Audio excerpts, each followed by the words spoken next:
અહેમદાબાદ મિત્ર ન્યૂઝની ટોપ 10 ખબરોમાં આપનું હાર્દિક સ્વાગત છે. પીએમ મોદીના 3 દિવસીય ગુજરાત પ્રવાસનો આજે અંતિમ દિવસ.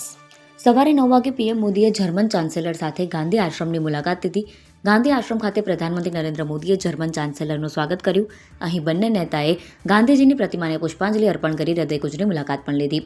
અહીંથી બંને નેતા પતંગ મહોત્સવમાં પહોંચ્યા, જે મુખ્યમંત્રી ભૂપેન્દ્ર પટેલે તેમનું સ્વાગત કર્યું. સવારથી સાંજ સુધી હવા લહેરાતી રહેશે. આ વર્ષે ઉત્તરાયણના દિવસે પતંગ ચગાવવા માટે પતંગ રશિયાઓને ચિંતા કરવાની જરૂર નથી. હવામાન નિષ્ણાતના જણાવ્યા અનુસાર ઉત્તરાયણના દિવસે પતંગ ચગાવવા માટે પવનની ગતિ અનુકૂળ રહેશે. જાણકારોના મતે સામાન્ય પતંગ ચગાવવા માટે પ્રતિ કલાક 5 કિમીની ઝડપે ફૂંકાતા પવનની જરૂરિયાત રહેશે. હાઈફાઈ ગાર્ડનને પણ આંટી જાય એવો આઇકોનિક રોડ બનશે. અમદાવાદમાં ગાંધીનગરને જોડતો એક વૈશ્વિક કક્ષાનો આઇકોનિક રોડ બની રહ્યો છે, જે પ્રદૂષણથી મુક્ત અને ટ્રાફિકથી મુક્ત તો હશે જ, તેની સાથોસાથ હાઈફાઈ ગાર્ડનને પણ ટક્કર આપે એવી થીમ સાથે તૈયાર કરવામાં આવશે.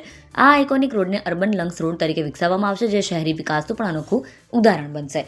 અમદાવાદના ચાંદખેડાના વિસસ સર્કલથી તપોવન સર્કલ સુધીનો 3.5 કિલોમીટરનો road jogging track, cycle track, food kiosk, plaza અને ડિસેબલ ફ્રેન્ડલી સુવિધાઓ સાથે અમદાવાદ ગાંધીનગરને જોડશે. મેમ્કોમાં અંબિકા એસ્ટેટની આગમાં 2 મજૂર ઊંઘમાં જ ભડથું. અમદાવાદના નરોડા રોડ પર મેમ્કો બ્રિજ નીચે આવેલા અંબિકા એસ્ટેટમાં ઘરઘંટી બનાવતી કંપનીમાં 11 જાન્યુઆરીની સાંજે શોર્ટ સર્કિટથી આગ લાગી હતી. કંપનીમાં લાકડાના સામાનની સાથે પ્લાયવુડ હોવાથી ગણતરીની મિનિટમાં જ આગ ધુમાડા 3 માળની બિલ્ડિંગમાં પ્રસરી ગઈ. આગ એટલી ઝડપથી ફેલાઈ કે પહેલા માળે રાત પડી કરીને સૂતેલા 2 મજૂરો ઊંઘમાં જ ભડથું થઈ ગયા. બંનેને હોસ્પિટલ પહોંચાડે તે પહેલા જ તેઓનું મોત થયું. ગુજરાતની સરકારી હોસ્ટેલો જ ઉકરડો.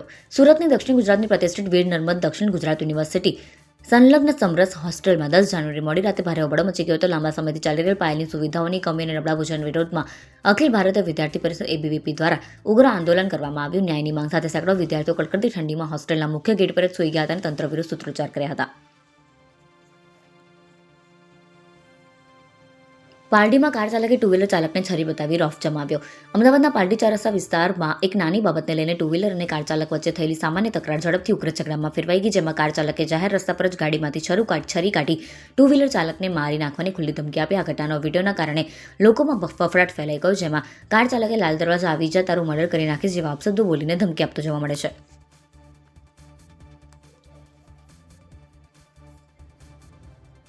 જર્મનીમાં ફસાયેલી દીકરી ભારતની દીકરીની વહારે આવ્યા ભૂલકાઓ.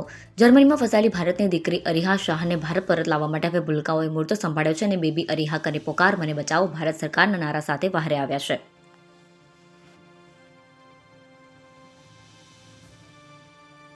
અમદાવાદમાં હવા પ્રદૂષણની સ્થિતિ ગંભીર. અમદાવાદમાં હવાનું પ્રદૂષણ ખૂબ ખરાબ સ્થિતિમાં છે. 11:30 સુધીમાં AQI 229 સુધી પહોંચ્યો. હવાના પ્રદૂષણની સ્થિતિ ગંભીર હોવાની કેટેગરીમાં પહોંચ્યું છે. ત્યારે વડાપ્રધાન નરેન્દ્ર મોદી જર્મન ચાન્સેલર આવવાના રૂટ પર કોર્પોરેશન દ્વારા સતત મિસ્ટ મશીનનો ઉપયોગ કરી ઝાડ પર પાણીનો છંટકાવ કરવામાં આવી રહ્યો છે. રાયગઢ પ્રિસ્કૂલના બાળકોએ ફ્લાવર શોની લીધી મુલાકાત. અમદાવાદના રાયગઢ વિસ્તારમાં આવેલી સંજીવની ફાઉન્ડેશન પ્રિસ્કૂલના બાળકોને ફ્લાવર શોની મુલાકાત કરાવવામાં આવી. આ શૈક્ષણિક પ્રવાસનો હેતુ બાળકોને પ્રકૃતિ અને વિવિધ ફૂલો વિશે માહિતગાર કરવાનો હતો.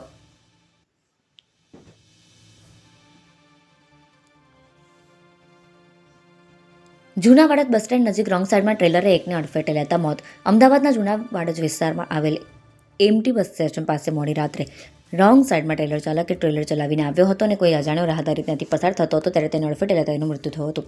આ મામલે B-1 ટ્રાફિક પોલીસ દ્વારા ગુનો નોંધી વધુ તપાસ હાથ ધરવામાં આવી. જ્યારે સાબરમતી વિસ્તારમાં બુલેટિન કામગીરીના 2 લાખના મશીનની ચોરી થયાની ફરિયાદ નોંધાઈ છે. અહેમદાબાદ મિત્ર ન્યૂઝની YouTube ચેનલને સબસ્ક્રાઇબ કરો અને બેલ આઇકન જરૂરથી દબાવો, જેથી મહત્વના સમાચાર આપના સુધી જલ્દીથી પહોંચે.